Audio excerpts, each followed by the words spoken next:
न संपणार सरकार भीमराव, हे सार फुकट देणारा जहागीरदार भीमराव, कधी न संपणार सरकार भीमराव.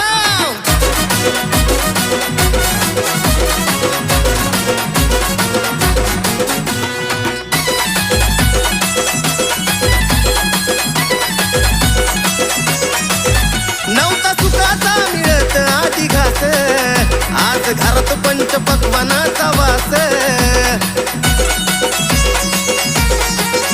नव्हता सुखाचा मिळत आधी घास, आज घरात पंच पक्वानाचा वास.